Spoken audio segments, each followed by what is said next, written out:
ஃபேமஸான பிராண்டு தான். ஆன்லைன்ல வாங்கினது. பேக்கிங் எல்லாம் பக்காவா இருக்கு. எந்த டேமேஜும் இல்லை. டேபிள் டாப் வெட் கிரைண்டர் அப்படின்னாலே இப்போ எல்லாம் லைட் வெயிட்டாக தான் வருது.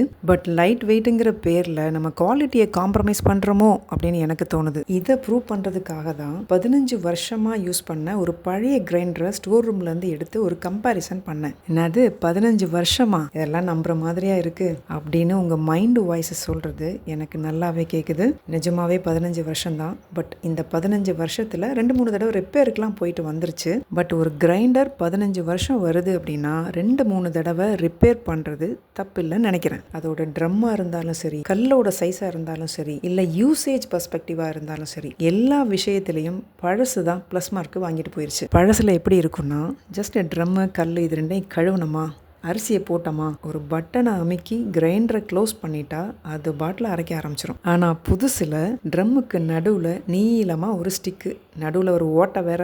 இதை க்ளீன் பண்ணுறதுக்குள்ளே படுற பாடு நல்லா யோசிச்சு பாருங்களேன். வாஷிங் மிஷினாக இருந்தாலும் சரி, கிரைண்டராக இருந்தாலும் சரி, நடுவில் நீளமாக ஒரு குச்சி மாதிரி ஒரு சிஸ்டம் இருக்குதுன்னு வச்சுக்கோங்களேன். அது ஆல்வேஸ் ஒரு டிஸ்டர்பன்ஸ் தான். ஆமாவா இல்லையா? அதுக்கப்புறம் இந்த கல் அதுக்கு மேலே வச்சு இந்த ஸ்க்ரூ மாதிரி ஒரு சிஸ்டம் கொடுத்துருக்காங்க இல்லையா, அதை வச்சு திருக்கு திருக்கு திருக்கு திருக்கு திருக்கி டைட் ஆயிடுச்சா அப்படின்னு செக் பண்ணுறதுக்கு துணியை வச்சு வேற திரும்பி பார்க்கணும். ஓகே, மெயினான விஷயத்துக்கு வருவோம். அவங்களுடைய கேட்லாகில் என்ன கொடுத்துருக்காங்கன்னா 20 நிமிஷத்தில் பருப்பு அரைத்து எடுக்கப்படும். மேக்ஸிமம் ஒரு 1.25 கிலோ அரிசி நம்மளால் அரைச்சி எடுக்க முடியும் அப்படின்னு சொல்லியிருக்கிறாங்க. அதுவும் 20 நிமிஷத்தில். என்னோட எக்ஸ்பீரியன்ஸில் சொல்கிறேன், உளுந்து 15 நிமிஷத்துலேயே அரைச்சி எடுத்துருது. ஆனால் அரிசி அரைக்கிறதுக்கு எவ்வளோ டைம் எடுக்குது தெரியுமா? 1 hour ஆகுது. ஆக மொத்தம் சொல்கிறது ஒன்றா இருக்குது, செய்கிறது ஒன்றா இருக்குது. அட அது கூட பரவாயில்லைங்க, சத்தம் இல்லாமல் அந்த வேலையை செஞ்சு முடிச்சிட்டா கூட மனசு ஆறிடும். கிரைண்டர் பக்கத்தில் நின்று நீங்கள் வேலை பார்த்தீங்கன்னா யாராவது உங்களை கூப்பிட்டா கூட காது கேட்காது. அந்த அளவுக்கு நாய்ஸ். சுவிட்சை ஆஃப் பண்ணாதான் வீடு எவ்வளவு நிசப்தமாக இருக்குது அப்படிங்கிறது தெரியும். சரி, ஒரு ப்ராடக்ட்டை பற்றி வெறும் மைனஸாகவே சொல்லிட்டு இருந்தா எப்படி? இதுலேயும் சில ப்ளஸ் இருக்க தான் செய்யுது. இந்த கிரைண்டர் வாங்கி 3 வருஷம் ஆச்சு, இன்னும் ஒரு தடவை கூட ரிப்பேர் ஆகவில்லை.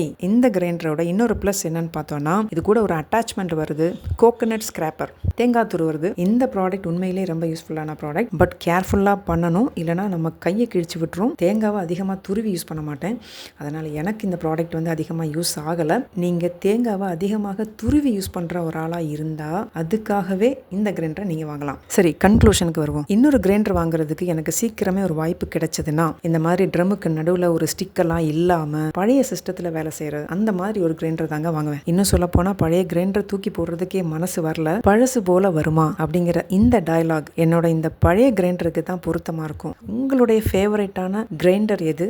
ஏன் உங்களுக்கு அது அவ்வளோ பிடிச்சிருக்கு அப்படிங்கிறத கமெண்ட்டில் சொல்லுங்கள்.